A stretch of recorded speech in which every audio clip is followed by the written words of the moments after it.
April மாதத்தில் சரக்கு மற்றும் சேவை வரி வசூல் 12.6% உயர்ந்து 2,37,000 கோடி ரூபாயாக அதிகரித்துள்ளதாக மத்திய நிதியமைச்சகம் தெரிவித்துள்ளது.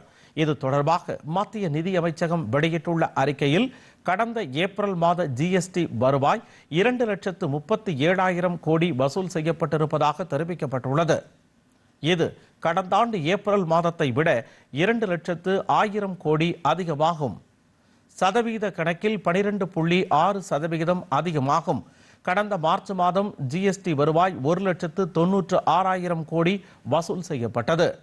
மத்திய ஜிஎஸ்டி வசூல் 48,634 கோடி ரூபாய் என்றும், மாநில ஜிஎஸ்டி வசூல் 59,372 கோடி ரூபாய் என்றும் தகவல் தெரிவிக்கப்பட்டுள்ளது.